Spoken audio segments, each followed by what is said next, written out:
This is brought to you by Red Quill Communications Incorporated, located at 1601 East 18th Street. What's up, Kansas City? I'm Max Groove, and with me in the studio today is trombonist, producer, host of his own radio show, the Fusion Funkmeister, and my friend, Mr. Barry Jackson. Hi, Barry. Welcome. Hey, what's going on? How you doing? Man, I'm doing great. I listen to your show. I get to be on it all the time. What a great show. Yeah, we try to have as much fun with it as we can, Max. How many years have you been doing that? A little over 6 years now. Wow, man, that has gotten to be really a popular show. I'm impressed. I mean, I listen to it. I make it a point to get up when I'm not on. Because that's the only place you can hear the real fusion. Well, and the fusion jazz. I mean, it's real artistry.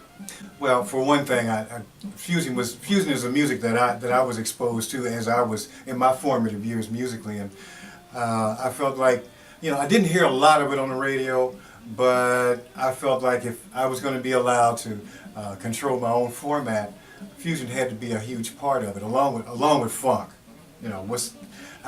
If that's what you played, you're bringing in whatever your music experience is about. If you've ever played music before. Well, that's what brings me to your musical prowess, as it were. You're a trombonist. Yeah, you've played with some great guys in town. Who have you played with? I got to play a little bit with Mass Transit, which was a band that was that the late Steve Harvey was most known for. Also, a fellow that a lot of people don't know, that trumpet player Mark Pender, who's been with the house band with Conan O'Brien for really since the show's inception. That's right. And probably everybody's favorite bass player, Ricky Anderson. Was with Mass Transit. Also with a band called Threatening Weather. That's who I was with kind of before and after Mass Transit. These are all popular bands here. Yeah. I mean, off the chain type. You guys, Mass Transit was, that spawned many a great player that's out in L.A. and still all fine musicians. Right. Well, and I really want to emphasize Threatening Weather, because most of the people in that band were graduates under Leon Brady. The man. From the Sumner Stage Band. That's right. And having had that exposure to the stage band, one day I happened to see them out in the park playing, and I said, "Oh well, yeah, I know. Before they even start playing, I know what I'm going to get here." So, well, yeah, Threatening Weather. That was another great one. Yeah, and but then a little later on, I really began to get deeper into jazz itself, and had the pleasure of playing with Eddie Baker's New Breed Orchestra, and with the Inner City Orchestra, and if nothing else, it really made for it kind of rounded out what I felt I needed to be exposed to as far as popular music's concerned. And so that means you at an early age you knew. Oh yeah, I really felt so. You're from Kansas City, right? I'm born and raised in Kansas City. And what education do you have? I know you went to. I did study at Mississippi Valley State University on a musical scholarship. Wow. That was one of the alumnus there was Tyrone Davis, singer Tyrone Davis. Wow. And that's it. Then of course, then I studied at the Conservatory of Music there at University of Missouri Kansas City. From time to time, I would just go up and just sit in with the jazz band at Penn Valley. So.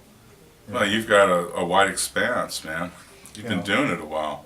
Doing it more for the love of it than expecting to become famous or get rich or anything like that. Well, that's why it's nice just to be in. That's why we all have the dream of making music, creating that. And it would be nice if we achieved some notoriety from it and made a lot of money. But you're right. You're not in it for the love of money. You're in it for the gift that you've been given, that talent. Not at all. And whatever comes up, whatever benefits you get after that, they're kind of a side view. But and a lot of that led to my ability. You know, the one thing that I really appreciate though is my experience with the group Bloodstone. And you're talking about a band that enabled that they not only made a name for themselves, but they would never they always made it a point to reach back into the community. That's true, man. And so and to get to play with some great players who have you know, who I got a chance to grow up with, and that type of thing. I mean, that was probably the most fun experience. Right on, man. Bloodstone's great. They're all good friends of mine. Absolutely. Harry, the Charleses, Donald. Yeah. I'm sorry that Charles Love's not with us any longer. Right, right. He was a good friend, man. Yeah. So where are you taking us today? What do you see you doing forward? Well, I'm going to do what I can. This the radio show that I do, the Tuesday Midday Medley at 90.1 FM KKFI, is only one day a week. And I'd like to be able to expand that because I get an opportunity not only to play the music that I enjoy and that I like to share with other people. Because for me, the show is just like coming over to my house or going over to your house, yep, and bringing a stack of records or a stack of albums over and just kicking back and listening to the music and laughing and joking and what have you. But I've had the opportunity to also interview quite a few of the artists whose music I play. All them cats know you. Oh yeah. You know, you're getting ready to do a Larry Carlton interview coming up, and but I've heard all your interviews before, man. I've sat and listened many a time.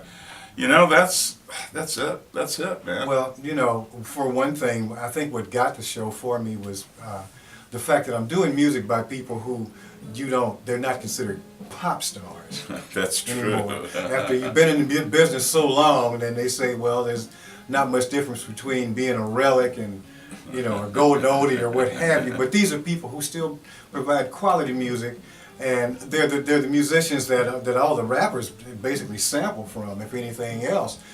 But, you know, I got the opportunity when I got my first internet connection and a laptop. First thing I did when I got on the internet was I went straight to Tower Power's website. Oh, I know. You know, I mean, having been a horn player and seeing them perform and what have you, I mean, they were the first ones I wanted to go after. You were just talking to one of the vocalists, weren't you? I just got off the phone with Ellis Hall, someone Yeah. who performed with. He played keyboards and sang lead with them. But when I did my first interview with Emilio Castillo, who created the group, Right. I got an opportunity to. I had already done some talk radio on KKFI in years before, but I came back and kind of recommitted myself to volunteering at the station. And one of the people there got to hear the rough draft of my interview before I edited it, and they said, well, you know, we've got a night that we've got an open time slot. You know, you want to do a show and kind of feature, you know, kind of do something around that interview. I said, well, yeah, why not? You know, 8 o'clock Monday evening, you know, who's what do you do? Listening. So I played this interview, and next thing I know, halfway through the show, the phone lines light up because people's like, man, we see them come in town for festivals, what have you, but we don't get to really hear the music any time before, you know, any more than that. I didn't know they were still playing because I had some music that hadn't been played on the radio at all. And the station decided, well, with that kind of response, you know, would you like to do a show? And that's how you got started on KKFI. And from there, I started archiving as many interviews as I possibly could. You've got a plethora of them. Yeah, I will admit. But it's just people that, if you had told me when I was initially going into college that I would have an opportunity to talk with these people, I would have said, you're crazy. You know, it's not really going to happen. It's a pipe dream. I mean, I never thought about having the opportunity to play with them, but just the opportunity to just hang out. And now when when Tower Power comes in town to perform, they are subject to pull their tour bus up in front of my house and blare the horns at 7 o'clock in the morning. Well, you know, what an honor, brother. Yeah, but it's fun to hang with them because they're great people, they're great musicians, and you know, same thing with a lot of the people that have come on to the Smooth Jazz Concert Series. Right on. You know, Jeff Lorber, you know, it really sticks out in my mind. Mark Antoine, and many more. And of course, you know, I'm looking forward to this conversation with Larry Carlton. So Well, Dave Koz was just here. Yeah, that's right. Keiko Matsui's come in. Yeah, I had a great conversation with her, and having had Roy Ayers, just setting that interview up, we talked for about 3 hours. I could have done the interview based on, just if I could have had taped that would have been the top interview. Yeah, he'll start talking and he won't Oh, stop, man. no, I know. I mean, we played with him. And I feel good that I had the late George Duke on twice. That's an honor. Having had Jean-Luc Ponty on, Carlos Santana, Larry Graham. You're talking about people that really, really helped push music forward. When you talk about, it's okay to have a Stanley Clarke or a Marcus Miller on, as bass players, but when you get to talk to Larry Graham, The man that started it all. yeah, who changed the way bass guitar is played forever. New style of music. Yeah. Innovator. And then Jocko took it a step further, but it was just good to have some of these other folks who have maintained those styles and what have you. So and you had John McLaughlin on. Oh, John. One of my favorites. Yeah. Man. Look what you're doing. Look what you've created. Yeah. I mean, it's really, like I said, about a lot of those people. One thing a lot of them had in common was that they all played with Miles. That's The true. man who didn't just change music. A lot of them did. You bet. But a lot of them Larry changed didn't. it. A lot of them changed. He didn't just change music.